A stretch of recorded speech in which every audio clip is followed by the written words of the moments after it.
This is your main mate Barry here for the morning broadcast. Another terror attack yesterday. Our man is burning through government systems faster than a V8 burns through rubber. Medical systems are down. Hospitals are helpless. So if you have any injuries worse than a broken toe, you better start praying to the gods. I hope you don't need police assistance because they have their hands full. Riots were seen at St. George's Terrace. TAC teams are taking out looters and half the city is without power for over 12 hours. The bombing that was allegedly part of the cyber attack took out the top of the residential apartments of the Western Typhoon Incorporated building, killed 14 people last count, with 2 in critical condition. With me is police spokesman Chief Inspector Hammond. What's the plan, Hammond? It's a battlefield out there. Are any of us really safe?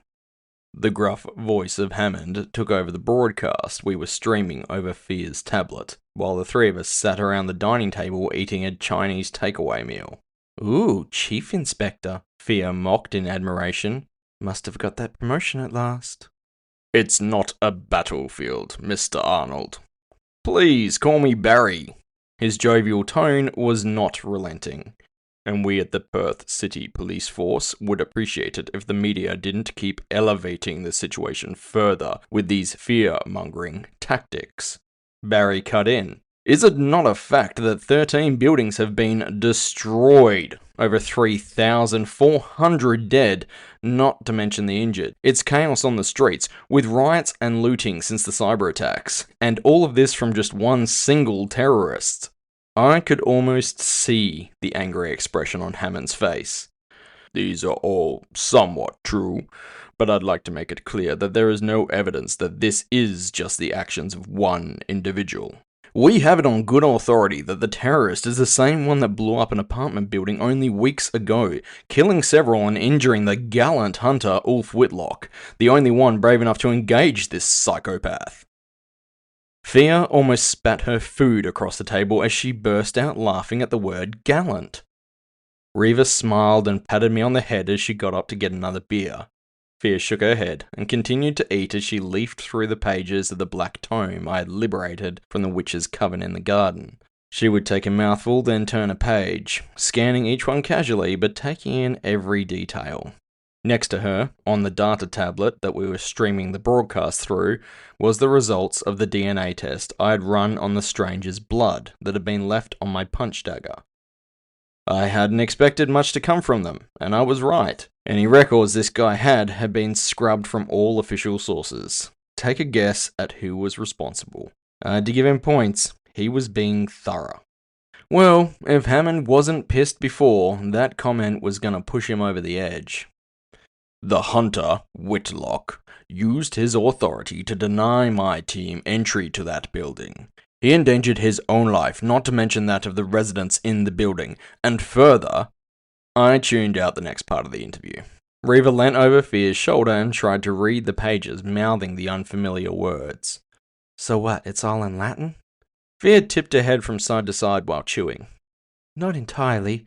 Some Euro-Elvish. I'm rusty on that. Most of the notations are in English, though. Reva raised an eyebrow as she sat down. You're rusty on Euro-Elvish, but you can read Latin. So? Fear said around a mouthful of food. You speak Orcish, English, and Asiatic Elvish. All languages people actually speak, not dead and ancient. You speak Asiatic Elvish? I cut in, genuinely surprised. Don't you? I felt as dumb as I looked. Apparently, I was at a table with 2 polyglots. I speak a little Orcish, and English.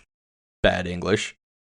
He's never been one to wrap his head around languages, Fear supplied in a superior tone. How do you know she speaks Asiatic Elvish? I asked suspiciously. Fear shrugged. She talks in her sleep. We both paused to stare at her. What? You don't like it? Close your door.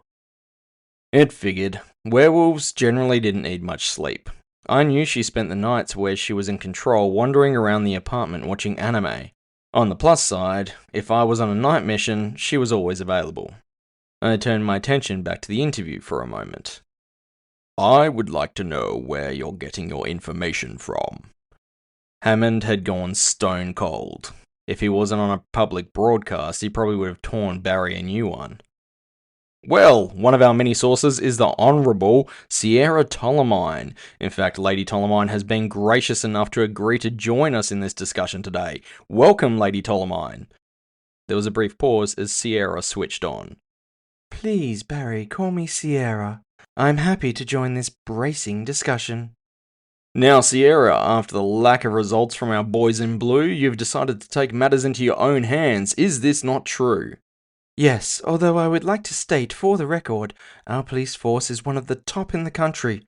They have been doing a stellar job keeping the chaos at bay.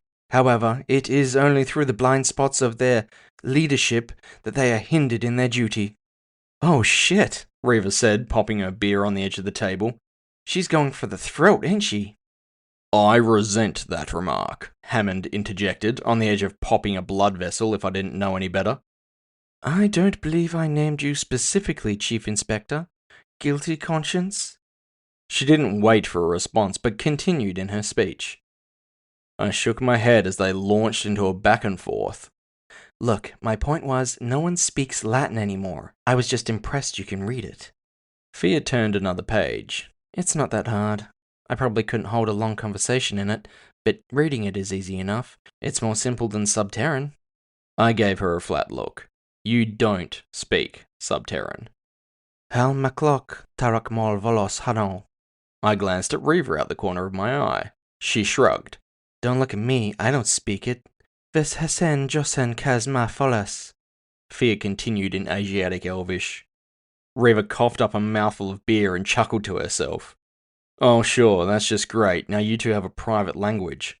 I ignored them and switched my attention back to the interview. I love this city and its people, Sierra was saying. I have sacrificed many years building up civil works here, pouring money into education and expansion projects. I want to see Perth and the West Coast take its place in the great cities of the world and be the jewel of Australia. I won't have a coward like this terrorist put all that work at risk, jeopardizing the people and the city I stand for. An attitude and a mission that does you great credit, I'm sure. And this outlook and your recent civil projects, this is all part of your plan to restructure the West Coast that you talked about in our last interview, not to mention your current political campaign.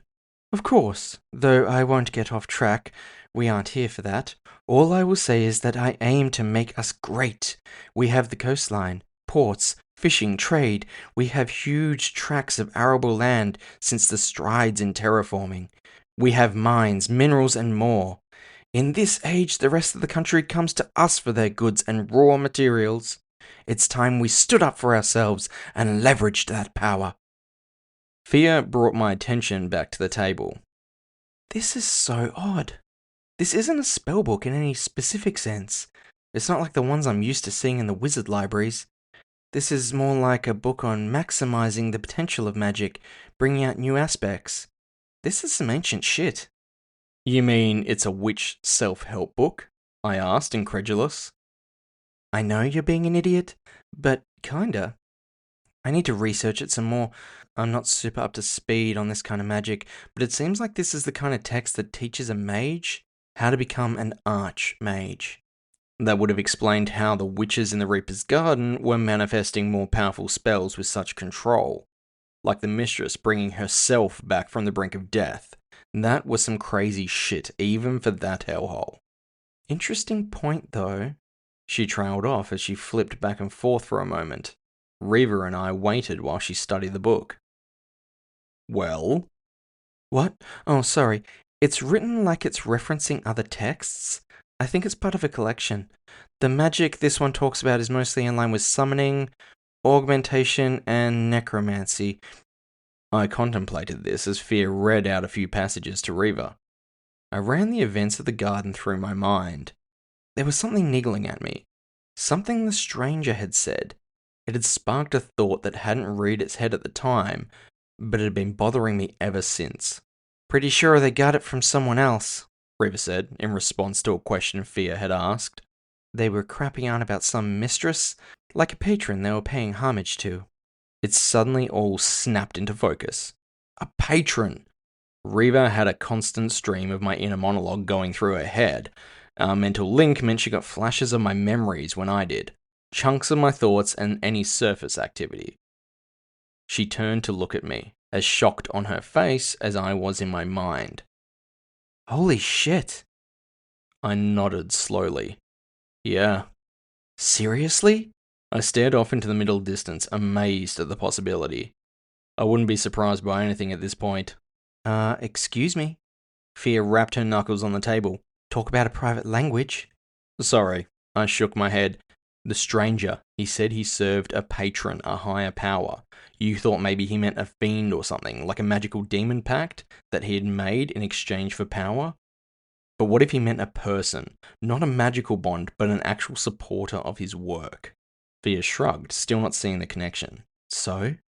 Reva took over. The terrorist, his powers are to Ulf, like an archmage to a mage, right? What if he has access to a version of this book, but for Cyphers? What if the witch's patron and the strangers are the same person? We sat in silence for a long moment, all three of us mulling over the implications. If I was right, between the attacks in the city and what the witches had been planning for the southwest region, this suggested a conspiracy to destabilize the west coast. That's a pretty big coincidence, Fia said, understandably skeptical. Someone handing out magic self-help books in exchange for what? I don't know, but it all fits. A book like this turns up, inexplicably in the garden, at the same time a cipher of no known origin appears with top-tier powers, both serving a higher power, both bent on chaos. Somewhere, someone is making a plan to capitalize on all of this. Should we tell Sierra? Reva asked. I grimaced, feeling paranoid all of a sudden. No, we don't have any hard evidence yet. May as well play this close to the chest for the time being. Rio had said not to trust Sierra, and while I was sure her intentions were good, I didn't know who she might be in contact with. News spreads in this city, like fire in a paper factory. We start by trying to find out where the book originated, find out whose hands it and the rest of the books have passed through. By we, you mean me, don't you? Fia said, seeing acres of research ahead of her. Sorry sis, it is your forte. Why not call in that favor on Sierra? Check out her house records. She must have some stuff going back hundreds, if not 1,000 years with her family's history. Just don't tell her exactly why. Not yet. I think she might be a little bit busy at the moment. Reva cut in, listening to the broadcast. You and your compatriots are seriously planning a high-class event to raise funds to rebuild the city already? She doesn't go slow, does she? That's right, Sierra confirmed. I will be holding a charity dinner at my apartments tomorrow night to help raise funds for reconstruction eventually, but more important, to help those who have lost their homes or loved ones in the recent disaster. I don't think she knows how not to make a scene, I said. Commander Whitlock, as my representative on this mission to catch those responsible, will be there for anyone who would like to offer up any information regarding the investigation. I'm sure the Chief Inspector will grace us with his presence too. We would love to see the police present at such an important event. Hang on. Since when did I agree to this? I asked as though she could hear me. Fia shrugged. First time hearing of it. Reva shook her head. Don't look at me, I'm the new gal. And for those interested in donating to the cause, the event will take place tomorrow night, so send your money to... I'm not the high-flying fancy type. Hell, I don't even own a suit, I protested. I'm surprised those fat cat assholes can tear themselves away from their penthouses long enough to give a shit, Fia said, with uncharacteristic venom in her voice. It was a fair statement, though. Sierra was one of the few rich and powerful that actually tried to better the city. Most were content on making underhanded deals, corrupting officials, and manipulating the innocent. Even this was just a PR deal for most of them. A tax write-off. A way to look good without actually doing anything. Most of them could drop 1% of their fortune single-handedly repairing everything that had been done to the city up to date. I'm not going, I stated flatly. I resolved that as soon as this interview was over, I was going to make a call to Sierra. I did, of course, make that call. I protested that I wasn't the flashy dinner kind of guy. I pointed out that I was better serving the public by getting out there and working the case. Sierra didn't take no for an answer. I wasn't going to get out of this no matter how hard I tried. She told me it was good PR and all part of the mission, that I should spare a few hours while Fia did the research. Oh, and did I have a date? So, not only did she not take no for an answer, she sent over a suit for me and a dress for Reva. I tried to rope in Fia as well, but she made an excellent argument that a werewolf in a fancy shindig like that at night might not be the best decision. On top of all of this, there was a limo sent to pick us up. Somehow I felt bought and paid for. Even if I had been able to help out Fia with the research, the following night had just been booked out by schmoozing the upper class and smiling for the cameras. I could feel the bile rising in my stomach. "Are you just about done in there?" I called through the bathroom door, sounding unnecessarily annoyed. The whole course of the evening we were about to navigate had put me in a bad mood. "Don't take it out on me just because you have to wear a suit and play nice," Reva called back. Fia made a face pointing at me with a fork, mocking me, mouthing the words, "Yeah, play nice." I flipped her off, but wandered over to her. She was eating, again. She had a data pad propped up in front of her, synced to one of the computers. "And how are you spending your evening?" She made a vague gesture with her fork. "I'm just curious about Sierra's charity work." The screen of the pad was an assembly of articles and photos, many of them from recent years in the city. Sierra was in every one. She was always pictured with a crowd, some of them obviously her own team, some of them from the public. A couple of the faces repeated in each photo. "Who are these people?" I pointed to the few people who kept popping up. Fia shrugged. "Not sure yet. I've only just started." "Have fun," I sighed and then turned back to the bathroom. "Look, if I have to do this, I don't want to be late." "I'm not used to wearing a dress," Reva said distractedly. "Besides, it's called being fashionably late." "There's fashionably late and there's rude," I muttered as I paced the width of our small apartment. There was the sound of the door handle twisting, and it opened to reveal Reva in a black figure-hugging dress. Low V-cut neckline, a slit all the way up to her waist exposing her mechanical legs to where they met the flesh of her hips. Her mohawk was plaited tight to her head and all the way down her back. I was pretty sure she was even wearing makeup. "I feel stupid." She shifted uncomfortably. I was speechless. I had thought of Reva as a lot of things since we'd met, but feminine in a sophisticated way hadn't been one of them, until now. Her bionic arms and legs in their practical gunmetal grey and armoured plating shouldn't have worked. However, in a strange way, it all fitted together. They complemented her lean, athletic figure. The dress complemented her femininity. I could feel my heart speeding up. "Damn, girl, I'm actually jealous I'm not going with you," Fia said, taking a break from her dinner. Reva looked torn between blushing and saying something crass. "Yeah, well, this dress definitely redefines the term fitted." She adjusted her chest uncomfortably. I tried not to make it obvious as I glanced at her generous cleavage. I don't think that dress has ever been happier. I kept that thought inside my head. Reva caught my eye. This time, she did blush. What I said aloud, though, "You look stunning." She smiled, then twisted and flexed. "It's actually easier to move in this than I would have thought. I'm not saying I'd want to fight in it, but I could." "We're meant to be going out to a flash dinner. I'm hoping to keep the combat to a minimum." She strode over to me, doing her best to look seductive. She even put a sway into those hips. "Our first date. You did say you wanted to show me something other than combat." She was right. This wasn't what I had in mind, though. I was thinking maybe the brass knuckles and a dinner at Eden or someplace. Something more our speed. "Just wait while I get the camera," Fia said sarcastically and shoveled another mouthful of pasta into her face. I did my best to ignore her. "Come on, limo's already here, and if we leave it parked outside in this neighborhood too long, it'll lose its wheels before we can leave." I turned back to Fia as we left. "And hey, don't forget." She cut me off with a wave of her hand. "Don't worry," she said too casually. "I got it." I patted the breast pocket of my jacket where our contingency plan sat. Yeah, me too. The car, clearly meant for a more sophisticated kind of client, Leather and chrome trim, surround sound, a bar, even customizable scents through the air conditioning. Seats that moved with you to maximize comfort, windows that tinted on and off as you looked through them or turned away. The driver was behind a soundproof tinted glass panel. There was a comm button next to my hand. We cruised through the city, moving from the rundown and ruined to the rich and flashy. Given the neighborhood we'd started in though, it was hard to avoid the reality of the state of the city around us. Homeless hunkered down in alleyways or strided back and forth, more than there usually would be. A lot of them were high on whatever they could get their hands on and having very intense conversations with themselves.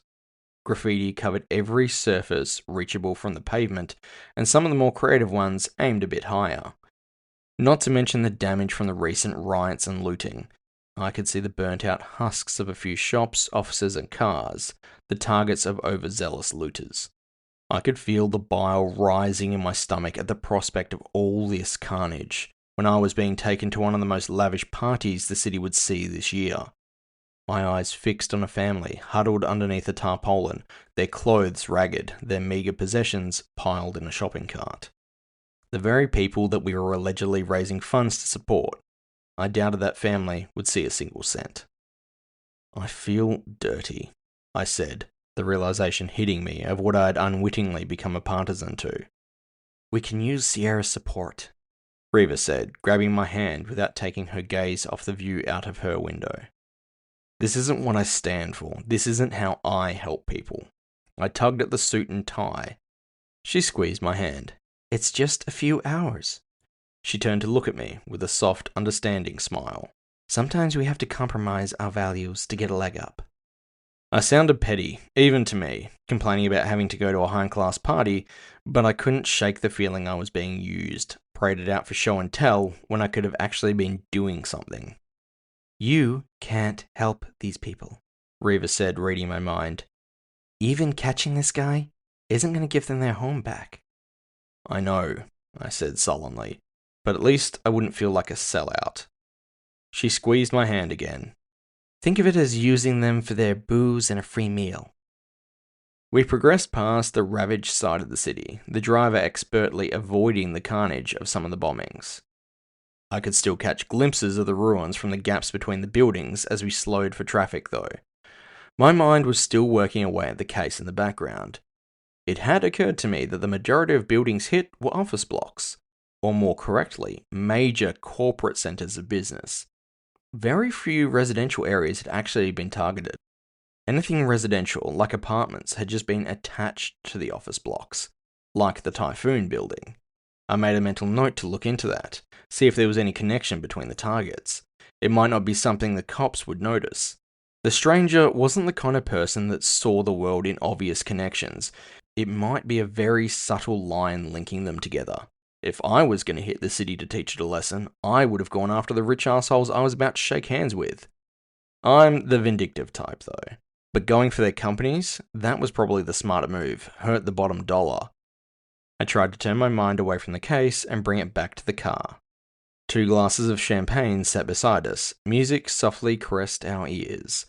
I wondered if the driver was trying to set the mood. The opulence of the car reminded me of the ride Jasper had taken me in to the fight at which I'd met Reva. Well, met her properly. Good times. She smirked and glanced out the window. I doubt the payoff for tonight's adventure will be anywhere near as satisfying, I said as I pulled her closer across the leather seat, distracting her from the city lights outside. Her face so close I could smell her scent over that of the car. Her eyes glinted with a feisty mischief. The physical contact allowed our telepathy to flow both ways. No harm in setting the bar high early on then, she seemed to whisper in my mind. I leant in, our lips touching softly at first, my hand caressing her cheek. She twisted, pushing me back into the seat, her movements gentle but single-minded. I hoped she had some backup makeup in that tiny purse of hers. We passed the last 20 minutes of the ride, suitably occupied in each other's company. The driver gave us the heads up 5 minutes out from the location, ever the professional. The limo pulled up to the bottom of a skyscraper, not unlike every other in the district really. Massive, excessive, opulent, intimidating. There was actually journalists outside. The paparazzi were here. That was a new one for me. I got out first and helped Reva as she stepped gracefully from the limo. Makeup so perfectly touched up you never would have known. The flash of photography, something I'd only ever seen other people suffer through, whited out my vision for a moment. I barely caught my own feet from stumbling on the red carpet. Wow, an actual red carpet. Could this get any more cliché? Questions were being hurled at me as we were ushered up the walkway to the entrance. I ignored most of them, catching the odd phrase. Can you comment? What do you have to say about, are you any closer to, who are you with tonight? Really? Who am I with tonight? That was their question. By the gods, if this is what fame brought you, after only 5 seconds, I decided it wasn't for me. I resisted the urge to tell them all to fuck off. I was pretty sure that was what Sierra would have called bad PR. To be fair, I had never been caught in the spotlight before. In the Navy, I was literally paid to keep a low profile. In my current profession, I like to keep the media off my back. Up until recently, I'd always carried out jobs quietly and efficiently. Now, my name was becoming synonymous with the current situation in the city. I guessed it was to be expected. Even without Sierra championing me, I was the only one who had come face to face with the stranger and lived. We were met at the door by security in the form of a couple of half-orcs and an elf. They opened the double doors for us while still keeping an eye on the crowd.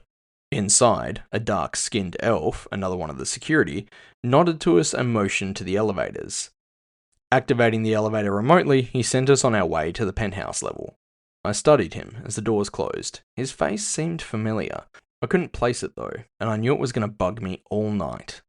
You okay? Reva said, picking up on my frustration. Just trying to put a name to a face. He's probably just a random you bumped into at some place. Probably. Sierra was at the fight night, right? He's her security. Maybe he was there too. Yeah. I shook my head, clearing my thoughts. Yeah, you're probably right. I tried to put it out of my mind. The elevator climbed, as did my anxiety.